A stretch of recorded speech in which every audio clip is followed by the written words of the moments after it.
नमस्कार. निवेदक विठ्ठल पवार या माझ्या यूट्यूब चॅनलमध्ये आपल्या सर्वांचं मी सहर्ष स्वागत करतोय.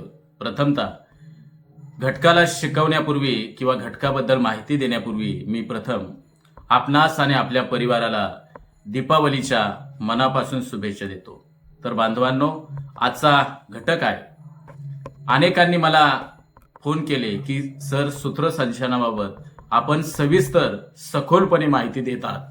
सूत्रसंचालनाबाबत तंत्र आणि मंत्र देखील देतात, विविध टेक्निक्स तसेच त्यामधल्या विविध टिप्स देखील तुम्ही अतिशय चांगल्या रीतीनं सादरीकरण करत आहात. आम्हाला त्याबद्दलची माहिती समजली आहे.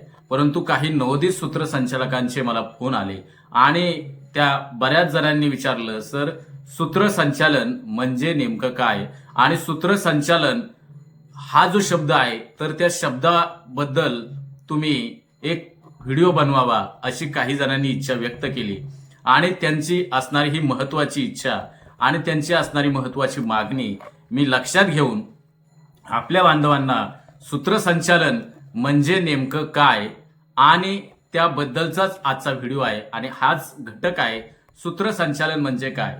तर सूत्रसंचालन हा शब्द बांधवांनो, जर तुम्हाला समजून घ्यायचा असेल, सूत्रसंचालन या शब्दाचा नेमका अर्थ काय आहे हे तुम्हाला जर जाणून घ्यायचं असेल, तर मला असं वाटतंय की सूत्रसंचालन हा जो शब्द आहे, उदाहरणार्थ आपण त्याला निवेदन असं देखील म्हणतो, आपण त्याला इंग्रजीमध्ये अँकरिंग असं देखील आपण म्हणतो. मग सूत्रसंचालन या शब्दाचा अर्थ हा तुम्हाला, मला, आपल्या सर्वांना जर समजून घ्यायचा म्हटलं तर सूत्रसंचालन या शब्दाचा आपल्याला विग्रह करावा लागेल. तुमच्या लक्षात आलं का की सूत्रसंचालन या शब्दाचा विग्रह जर केला तर काय त्यातून आपल्याला माहिती मिळेल, तर आपण तो विग्रह करूया. उदाहरणार्थ, कप आणि बशीचा विग्रह करत असताना ज्याप्रमाणे कप स्वतंत्र आणि बशी स्वतंत्र आपण करतो, कप बशी ही एकत्रित असणारं जे शब्द आहे तर तो विग्रह केला, कप आणि बशी.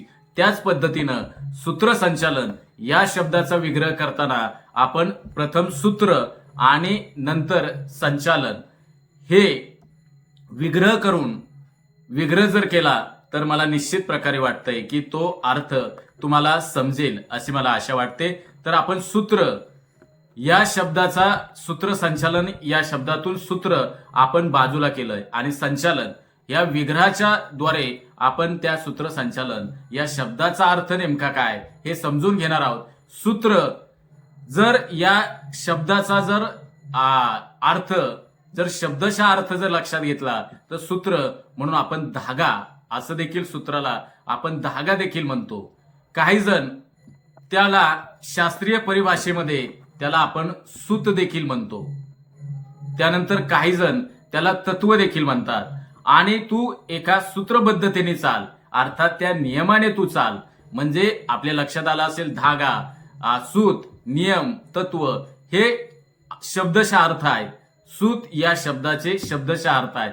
परंतु कार्यक्रमाचं सूत्रसंचालन करणारा अर्थात सूत्रसंचालक, सूत्रसंचालन मग याबद्दलचा हा जो सूत्र आहे तर त्याचा अर्थ तुम्ही काय घ्याल, तर त्याचा अर्थ असा आहे की सूत्र म्हणजे एखाद्या त्या कार्यक्रमाबद्दल ज्याला माहिती आहे, ज्याला त्या कार्यक्रमाबद्दलचं ज्ञान आहे, त्याला त्या कार्यक्रमाबद्दलचं असणारे विचार आहेत, तो सादरीकरण कसं करायचं ह्याला ज्या व्यक्तीला माहिती आहे, उदाहरणार्थ तू माहितगार व्यक्ती, म्हणजे असा अर्थ या ठिकाणी आपण घेणं अपेक्षित आहे. आणि त्यानंतर संचालन, आपण सूत्र पाहिलं की शब्दशः अर्थ आहे, धागा, नियम किंवा तत्व, सूत असा आपण शब्दशः अर्थ घेतला.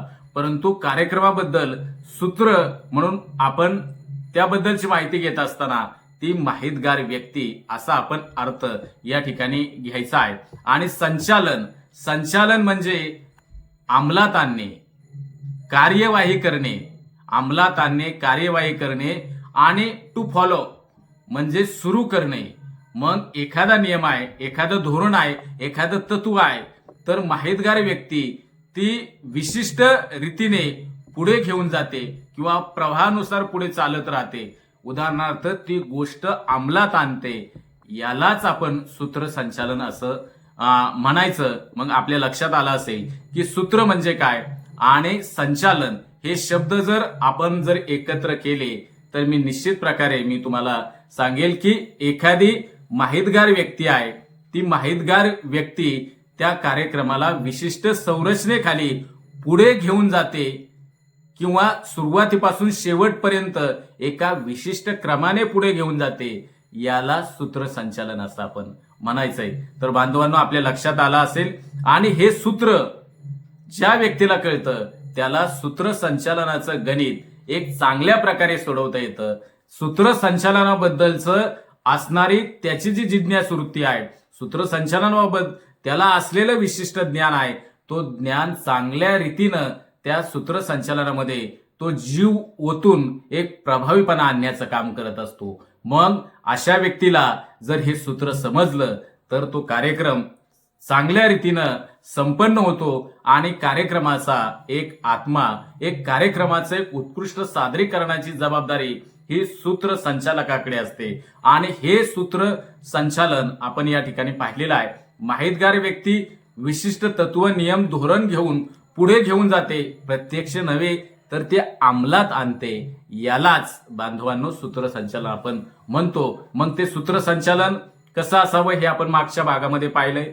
सूत्रसंचालन करत असताना निवेदकाने कोणकोणत्या बाबी लक्षात घेणं आवश्यक आहे, सूत्रसंचालन म्हणजे काय हे आपण पाहिल्यानंतर प्रत्यक्ष वेगवेगळे जे कार्यक्रम आहेत ते कोणकोणते असतात, सूत्रसंचालकाला कोणकोणते कार्यक्रम माहिती असावेत, त्यांनी कोणकोणत्या कार्यक्रमामध्ये कशा पद्धतीनं त्यानं सादरीकरण करावं, याचे प्रत्यक्ष व्हिडिओ देखील मी युट्यूब चॅनलला अपलोड केलेले आहेत.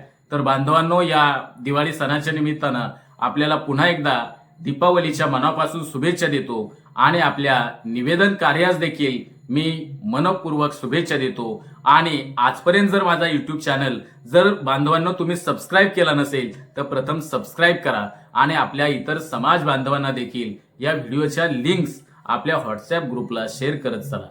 धन्यवाद.